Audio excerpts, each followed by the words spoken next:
Hey everybody, it's Nelson with Creekwood.aquatics and today's water change day. So these are all the bettas that we got from Malaysia. I thought I had more of these big containers. I couldn't find them, so I had to put my bettas in the small betta cups. I don't like keeping them in here long term. So what I do is when I do have them in the cups, I do water changes every 2 days. We feed them a ton of Daphnia for enrichment. And then to help with the water quality, we add a little bit of guppy grass to each one of these little cups, and to these big displays up here. The eventual plan is I have to finish running power from that box over to this way, so we're gonna have a quad plug over here. I'm planning on getting small jars from Uline, really cheap jars that are bigger than this. I'm gonna drill them, add bulkheads. I'm basically going to have a recirculating system. So I'm going to have multiple rows of bettas. That's all going to recirculate. Their filtration is going to be down here. Just so I can heat the water, treat the water, and it kind of reduces the need for all these water changes and such and so forth. But what I'm going to do first, before I change their water, is I'm just going to give them a few Daphnia, just to make them happy.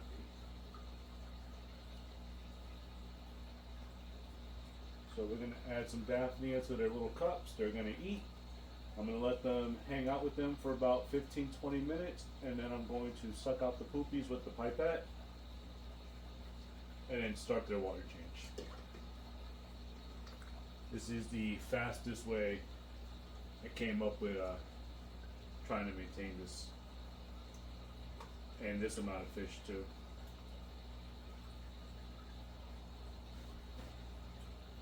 But yeah, I like the Daphnia because it perks them right up.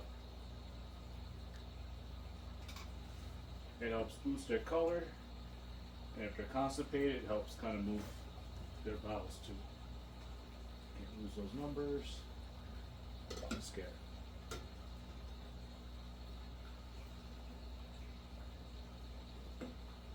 For this part, we'll give more closer footage. So again, they're super excited.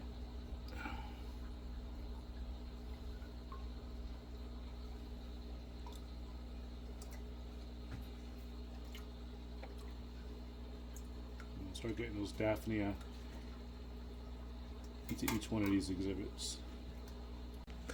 Here's another thing that's crazy. This guy, I actually had him on video when I first brought him in. He was almost pink, very, very pale. And again, you can see the longer they're here, the darker they get and the more active they get. But yeah, he has, if I can get him to turn around, he has those 4 little blue dots. Yeah, there we go. On the side of his body, that really caught my eye in the beginning, but now they're really starting to pop out. But yeah, the reason why I get up and close like this, I mean, I do this to all my fish. But again, I want to make sure they're doing the things they're supposed to do, that their eyes are clear, their scales aren't broken, their fins are all together, there's no fungus, there's no ick. Like, I mean, I believe it's really important that, again, if we are going to sell, if we are going to push these animals, they should be in the best condition possible. I mean, my entire life revolves around fish health and fish nutrition. I mean, that's why we built our company, Creekwood.aquatics, Better Class in Nutrition. It's because this stuff is really important to us. I mean, take a look around the entire shop. We got fat, we got healthy fish. Everyone's doing what they should be doing. Sorry about the mess. I gotta clean that up. But yeah, I mean, everyone acts like a fish. Everyone eats. Everyone's healthy. We have breeding in this room, even though I don't intend it. But this is what this hobby is all about. Alright everybody, so in between doing my water changes and feeding the bettas and adding the guppy grass, I did a really short TikTok live. I was kind of nervous about it. I've done live stuff before. I just haven't done it on TikTok, so I didn't know what to expect. So I just kind of wanted to see what the vibe was, for lack of a better term. But we finished getting all the beta water changes done. So these guys pretty much got 75% water change. These guys are going to end up getting their water change done tomorrow because there's more volume in here. So I feel like I can get away with a lot more over here. I found 2 betas here. They're having a little bit of a medical issue. This one has cloudy eyes over here. This guy right here. And then this guy just seems a little bloated. He seems a little bit rounder and fuller than a beta should. He's also kind of lethargic. He's kind of drifting, and those aren't great signs. So we fed him some Daphnia. The good thing about the Daphnia is if he is constipated, it's going to help him kind of push and flush anything that's in his system. But after I'm done filming this video, I am going to take these guys over to my little workbench, and I'm going to examine them a little bit more and just make sure that's all that's going on with them. I want to make sure that they don't have any other parasites or fungus or any of that stuff. So we're going to check these guys all out. But for the rest of the betas, they all look really good. Their skin looks good. They've been really active. Their colors are coming out and they look spectacular. And I know that always happens when I import betas from Malaysia. They always look kind of droopy, they look pale.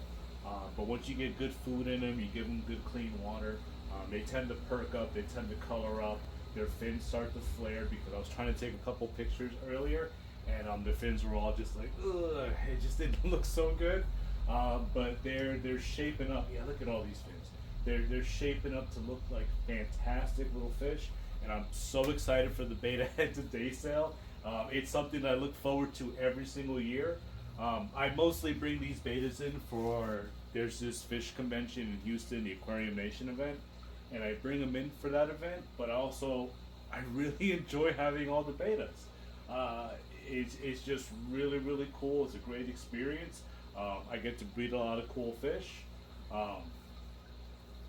And my hope and my dream for the future is to build an entire beta system that's all interconnected, runs through a central filtration, has heat, so I don't have to worry about cooking this room, because right now this room is about, it cooled down, it's about 77, but when I came in here earlier it was about 84 degrees and it was miserable. It was like a sauna. I was dripping sweat. But that's what the betas like. They like to be hot. They like to be cooked. I'm probably going to do a quick little video for the beta days ahead. Just more information for betas, because they are beginner fish, but there's some things about betas that we should all be aware. Like, this should never be their forever home. Like, this is not an appropriate setup for long term. Like, for a few weeks, it's fine, but I wouldn't want to see a beta for long term in less than a 2.5 gallon tank that has some type of sponge filtration, that has a heater, that has gravel, and it's planted, and stuff like that. But I'll make a little video about that. I know I'm kind of rambling now, but I just really enjoy. I really love the betas. I really love them. They're just so unique and they're so cool. They have sparkling personalities, and yeah, they're one of the fish that can really bring out the excitement in me. Anyway, before I go on any further, this is Nelson with Creekwood.aquatics. I'll see you soon.